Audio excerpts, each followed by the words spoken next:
नमस्कार मित्रांनो, निकित मराठी कथा या चॅनलवर तुमचे स्वागत आहे.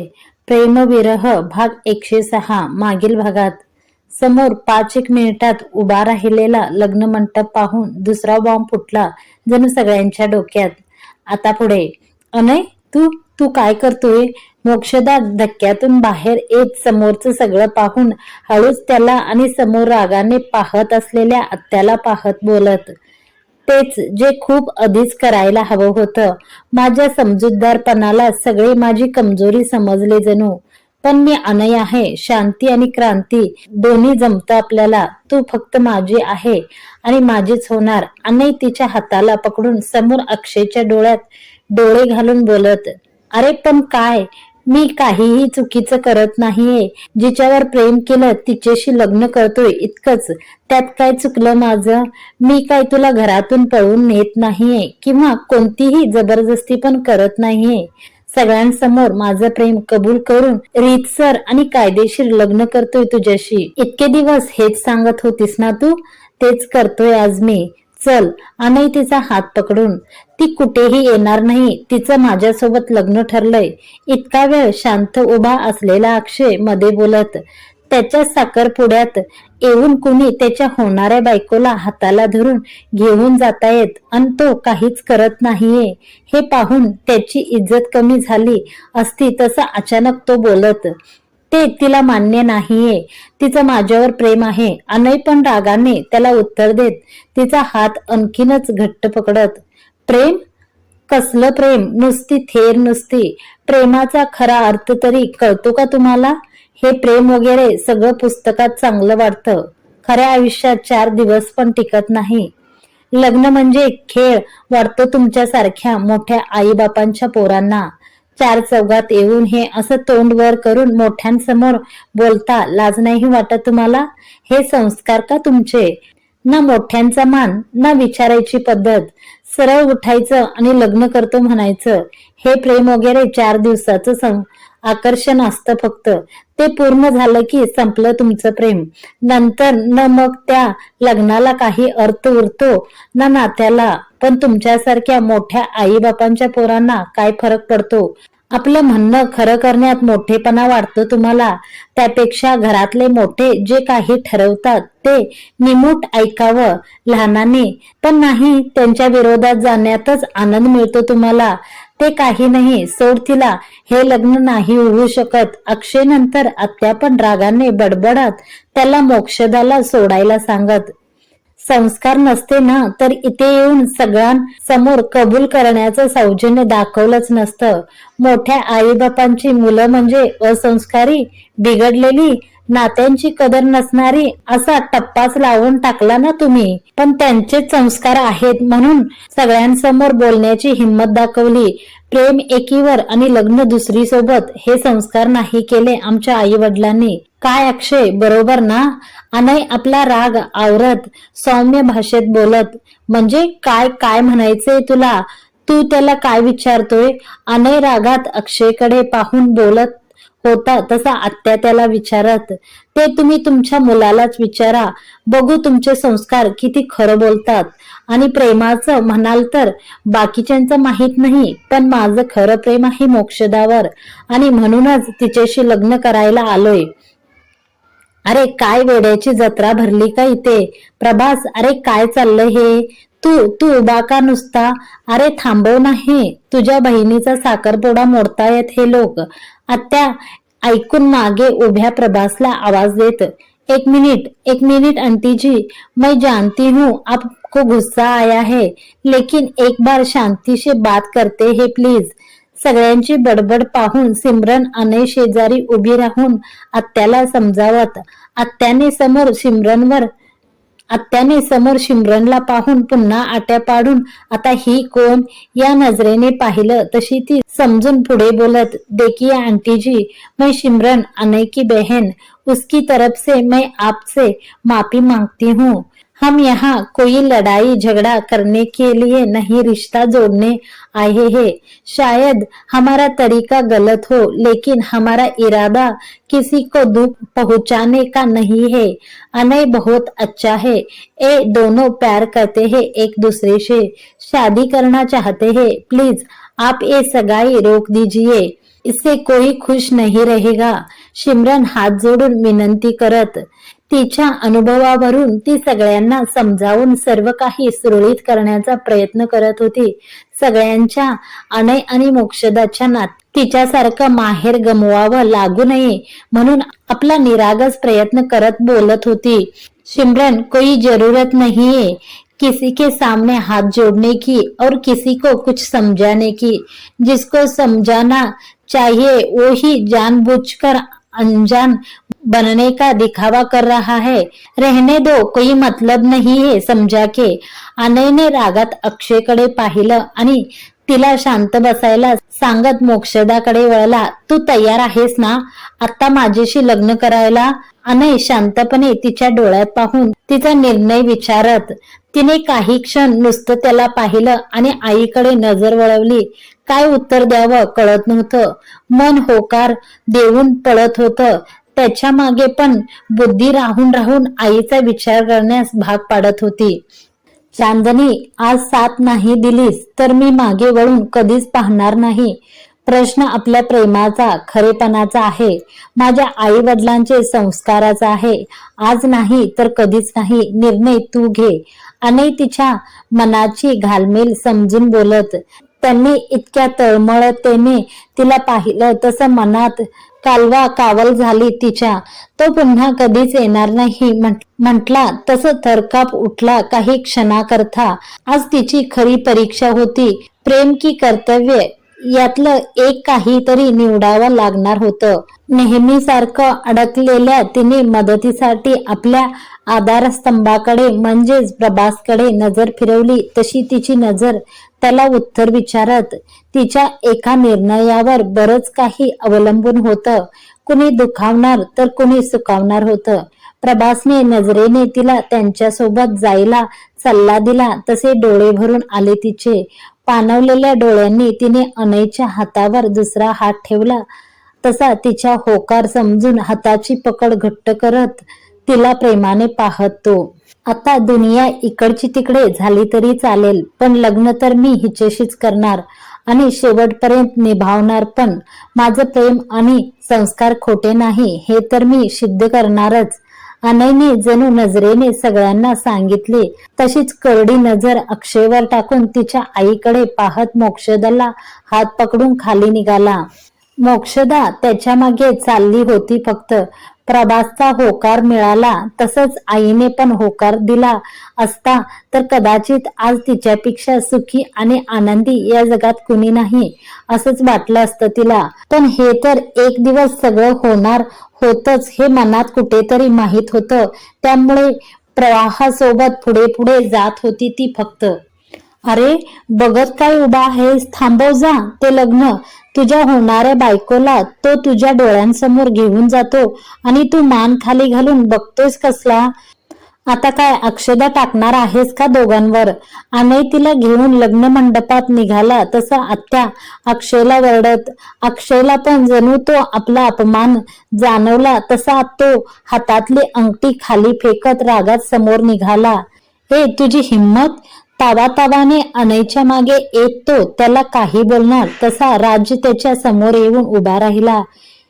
राजने हाताने त्याला थांबवत मानेने नकार देत अनय राजपासून दूर राहायला सांगितलं. तसे दोघे एकमेकांना रागत पाहत. राजने इशारा करून पण तो जागचा न हलता तसाच रागाने त्याला पाहून राहिला. तसा राजने त्याच्या दंडाला पकडलं आणि त्याला बाजूला घेऊन गेला. गप गुमानं सगळ्यांना सांगायचं की तुझं नकार होतं लग्नाला आणि तुला पहिल्यापासून सगळं माहित होतं. राजने धमकीच्या सुरात त्याला पाहत पटवलं.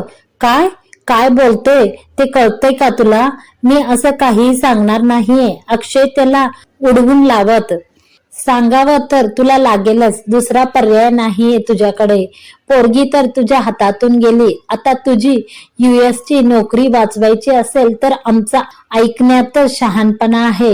राज चेहऱ्यावर शांत भाव ठेवून कुणाला काही समजणार नाही अशी त्याला धमकी देत. काय संबंध त्याचा?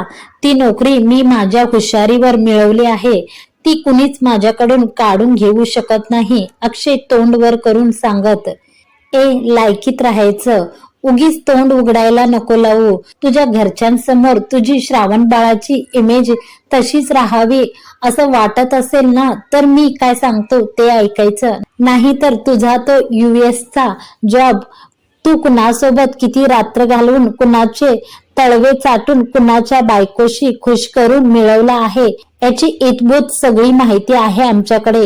त्यामुळे आम्हाला नडायचं नाही. अनय सोबत डबल गेम खेळत होता तू. बच्चा आहेस, अजून नीट ओळखला नाही तू आम्हाला. वन पीस आलाय, वन पीस रिटर्न जायचं असेल तर. राज आपला हातातला कडा वर सावरून त्याला साताऱ्याच्या भाषेत समजावत. राजच्या तोंडून स्वतःची कुंडली ऐकून अक्षय तर चकित होऊन त्याला पाहत होता फक्त. आजवर कुणालाच माहीत नसलेली त्याची माहिती पोपटासारखी बोलत होता तो. त्याची ही कुंडली त्याच्या आईसमोर आली तर शर्मेने मान खाली होईलच, शिवाय भविष्याचे 3-13 वाजणार हे नक्की. आई घरातून तर हाकलेलच, पण प्रॉपर्टी मधून पण बेदखल करेल. म्हणजे पुढचं सगळं भविष्य अंधारमय दिसायला लागलं होतं त्याला. काय झालं, हिस्ट्री बाहेर निघाली ना सगळी, म्हणून सांगतोय. आम्ही जे सांगतोय ते गप्प ऐकण्यात शहाणपणा आहे. जे होतंय ते शांतपणे बघायचं फक्त. चल निघ तुझ्या आईकडे. आणि त्यांचा तुझ्यावर असणारा विश्वास पाहून त्यांना काही सांगत नाहीये. नाही तर तुझा हा आजचा साखरपुडा मोडायला आम्हाला 5 मिनिट पण लागले नसते. एकटा भेटला असता ना तर दाखवलं असतं. नाही तुझी सगळी गर्मी बाहेर काढली असती ना, नाव नाही लावलं असतं. अनय तर परका होता, पण ती मोक्षदा तर मामाची मुलगी होती ना तुझ्या. तिला फसवत होता तू. अरे हिम्मत असेल तर जिच्यावर प्रेम करतो तिला तुझ्या आई समोर उभं करून लग्न करायची हिम्मत दाखव ना. राज त्याला खरी खोटी सुनावत त्याच्या समोरून बाजूला होत सिमरन शेजारी येऊन उभा राहिला. त्याचं काम झालं होतं. अक्षयला दमच असा भरला होता की कितीही इच्छा झाली तरी तो काही बोलणार नाही हे तर पक्क झालं होतं. सुनंदा, मला तुझ्याकडून ही अपेक्षा नव्हती. अगं काय तमाशा करायला बोलवून घेतलं का आम्हाला इथे? आज दादा असता तर ना ही वेळ आलीच नसती. तुला सगळं माहित होतं ना, मग आधीच का नाही सांगितलं की अजून लुबडायचं बाकी होतं आमच्याकडून केलेली सगळी मदत, उपकार त्याचे हे असे फांग पेडतेस. समोर लग्नाचे सुरू झालेले विधी पाहून आत्या चांगल्याच भडकल्या. प्रभास आणि सुनंदा हातावर हात ठेवून लग्न होताना पाहत होते तसं त्यांच्या अंगाचा तिळपापड झाला होता. अपमान आणि अपमान पदरी पडलं होतं फक्त. त्यांच्या डोळ्यादेखल त्यांच्या होत असलेल्या अपमान आणि अब्रूची लष्कर वेशीवर टांगल्यासारखी वाटत होती. आत्या, यात आईची काही चूक नाहीये. तिला काही बोलू नका. त्यांचं प्रेम आहे एकमेकांवर हे माहीत असून पण आई तुमच्यासाठी, तुला दिलेल्या वचनासाठी त्यांचं प्रेम नकारत होती. तिची इच्छा नसताना पण तुझ्या आनंदासाठी मोक्षदाचा आनंद बाजूला सारत होती. कारण तिला पण जाण आहे तू केलेल्या उपकाराची. प्रभास त्याच्या आत्याला गप्प करत आईची बाजू घेत. जाण असती तर असा विश्वासघात. शेवटी भाऊ तो भाऊच. कितीही केलं तरी भावाच्या बायकोला त्याची सर नाही येणार. आज दादा असता तर माझं असं अपमान झालंच नसतं. इथून पुढे तुमचं आणि माझं संबंध संपलं. चल रे अक्षय. रागाने बडबड करत आत निघून गेली आणि काहीच मिनिटात आपल्या बॅग घेऊन अक्षय सोबत बाहेर आली. समोर चाललेला तमाशा वर एक जळजळीत कटाक्ष टाकला. तनतनत बाहेर पडल्या. आत्याला असं नाराज होऊन घराबाहेर पडताना पाहिलं तसं सुनंदा डोळ्याला पदर लावून रडायला लागल्या. एका माहेरवाशिनीची ओटी सुखाने भरली होती तर दुसरी रिकाम्या हाताने मन कलुषित करून घराबाहेर पडली होती. लेकीचं सुख पाहून मन भरून आलं होतं, पण आज जे काही घडलं ते जिव्हारी चक्का लावून गेलं होतं. काकू, नका रडू तुम्ही. तुमची काही चूक नाहीये. परिस्थिती अशी होती की शांत व्हा तुम्ही. रडणाऱ्या सुनंदाजवळ केशर आणि तिच्या मैत्रिणी आल्या तसं त्यांना आधार देत. कन्यादान कोण करणार? समोर पाठावर बसलेल्या अनईला गुरुजी आवाज देऊन विचारत. गुरुजींनी विचारलं तशी मोक्षदा एक नजर अनईकडे पाहून समोर आई आणि प्रभासकडे पाहत. समोर सगळे उभे होते तसं कोणाला हक्काने सांगावं अशी परिस्थिती नव्हती. आजची निवड केलेल्या तिच्या निर्णयात कोण तिची साथ देईल की नाही यात शंकाच होती. शिवाय आत्ताचा तिच्यामुळे घराबाहेर चिडून गेलेली आत्या आणि अक्षयला पाहता आईचं आणि प्रभासचं देखील अंदाज येत नव्हता. त्यांनी सगळं स्वीकारलं आहे की नाही माहीत नसताना हे कन्यादान कोण करणार हा प्रश्नच होता. राज सिमरन समोर खिन्नपणे पाहणाऱ्या मोक्षदाची नजर त्यांनी पाहिली तसं अनय त्या विधीसाठी दोघांना आवाज देत त्यांनी समोर पाहणाऱ्या मोक्षदाचा हात दाबून तिला भानावर आणलं तशी डोळ्यातलं पाणी पुसत ती. 1 मिनिट, मी करतो कन्यादान. राज आणि सिमरन पाटावर बसणार तसं प्रभास समोर येत. खाली मान घालून बसलेली मोक्षदा त्याचा आवाज ऐकला तशी आनंदाने वर पाहत तिने डोळ्यातलं पाणी पुसून शेजारी बसलेल्या अनईकडे एक नजर पाहून पुन्हा प्रभासला पाहिलं. आज त्याच्या सोबत असण्याने किती आभारी मिळाली. सगळे जमलेल्या लोकांना आता कुठे पिक्चर क्लिअर झाला तसे काही थांबले होते तर काही निघून गेले होते. केशर आणि तिच्या मैत्रिणी तर जाम खुश होत्या. शेवटी सगळं छान झालं हे पाहून मनोमन अनय आणि बाकी सगळ्यांचं पण कौतुक वाटत होतं. बघता बघता एक एक करून सगळे विधी पार पडले होते. प्रभास सोबत असला तरी आई अजून पण नाराजच होती. त्यांनी काही विरोध केला नसला तरी त्या लग्नात सामील झाल्या नव्हत्या. दुरूनच लेखीला आशीर्वाद देऊन गपचूप आत निघून गेल्या होत्या. त्यांची नाराजी इतक्यात जाईल अशी कोणाची अपेक्षा पण नव्हती. सगळे या रजिस्टरवर त्यांचं गळ्यात मंगळसूत्र आणि भांगेत कुंकू भरून सप्तपदी पार पडली तशी मनाली दोघांना आवाज देऊन रजिस्टर साईन करायला सांगत. या सगळ्या गोंधळात बिचारा मॅरेज रजिस्टर केव्हाचा तात्काळला होता, पण मनाली पुढे काय बोलणार तसा गप्प बसून होता. आणि कर साईन, आता झालं तुझं लग्न, आयुष्यभर तिलाच पाहायचे. कितीही इच्छा झाली तरी मागे फिरायचे रस्ते बंद झालेत आता. अनय साईन करायची सोडून त्याच्या चांदणीला पाहत बसला तशी म्हणाली त्याला खेचत. हो करतो ना, इतकी काय घाई लागली आहे तुला? आणि आता इथून पुढं तू लक्ष ठेव. लग्न झालंय आता माझं, तेव्हा आता माझ्या राशीला नको येऊ अडवी. काम बिघाडू कुठची. अनय नेहमीसारखी तिची मस्करी करत. या जन्मी तरी शक्य नाही. उलट आत्ता तर घरी आणि बाहेर दोन्हीकडे हंटर पडणार आहेत तुला. ही काय केशर नाहीये अहो अहो करून तुझ्या मागे पुढे करायला. आणि लाजायला मोक्षदा आहे ती. लाल मिरची थोडं सांभाळून म्हणाली त्याला हसून जाणीव करून दिली तसं एकच हास्य कल्लोळ उडाला. दोघं साईन करायला खाली वाकले तसं गेटमधून गाडीचा हॉर्न ऐकून त्याचे हात थांबले. सगळ्यांनी आवाजाच्या दिशेने पाहिलं तर आपली स्कूटी घेऊन कस्तुरी मोठ्याने हॉर्न वाजवत आत शिरली. मेली मी, ही काय सोडणार नाही मला. हिला सांगायला विसरलेच मी. मोक्षदा समोर येणाऱ्या कस्तुरीला पाहून कपाळावर हात मारत. समोर गळ्यात हार घातलेले अनय आणि मोक्षदाला तिच्या नजरेस पडले तशी आत शिरलेली कस्तुरी रागात आपली स्कूटी तशीच खाली सोडून देत बडबडत त्यांच्या दिशेला आली. मुकुदी. कस्तुरी मोक्षदाच्या गळ्यातलं मंगळसूत्र पाहून जोरात किंचाळली तसे सगळे आपले कान बंद करून घेत. कस्तुरी ग बस, वरडायला काय झालं? केशर कानावरचा हात काढून तिला वरडत. तुम्ही लग्न केलं? वरडणार नाही कस्तुरी केशरकडे दुर्लक्ष करून रागात अनय आणि मोक्षदाला विचारत. तिचा तो अवतार पाहून मोक्षदा अनयच्या मागे लपून हळूच होकार देत. यार, याला काय अर्थ आहे? माझा का पुतळा केला? गेले 2 तास तू सांगितलं म्हणून मी केव्हाचे हार घेऊन मंदिरात उभी होते आणि त्या पंडितला पण पकडून ठेवलं होतं. खडूस बुड्ढा, किती बोलणी ऐकली मी त्याची. सगळी मेहनत वाया घालवली. तिकडे मला हारवाली बनवून तुम्ही दोघं इथे लग्न करत होते. कस्तुरी आपली पाठीवरची शाख घेऊन तिला मारत तिच्या मागे मागे गोल गोल फिरत बडबडत होती. काय, तू मंदिरात उभी होती, पण का? केशर मारणाऱ्या कस्तुरीला पकडत विचार तुझ्या मैत्रिणीला. मला म्हणाली अनय जिजू येणार आहेत, ते आले की आम्ही लगेच मंदिरात येतो, तिथेच लग्न करू म्हणून मला उभं केलं तिथे. आणि ही बघ. कस्तुरी रागारागात बडबडत. कस्तुरीचं बोलणं ऐकून सगळे शॉक लागल्यासारखे दोघींना पाहत.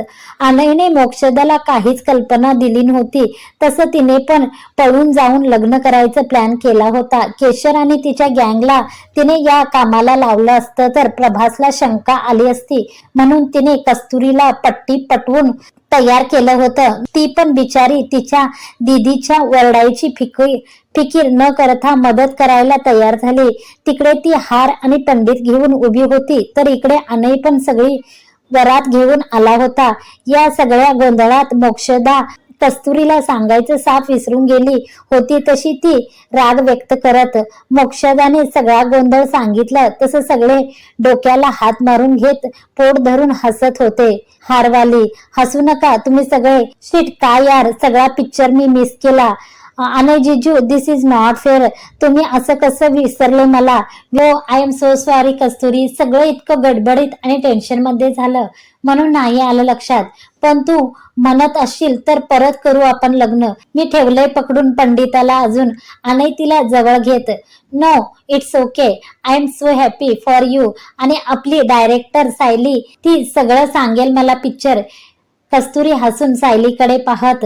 मित्रांनो, आजचा भाग तुम्हाला कसा वाटला कमेंट करून जरूर कळवा. व्हिडिओ आवडत असेल तर जरूर लाईक करा, कमेंट्स करा, तुमच्या मित्रमैत्रिणीसोबत शेअर करू शकता.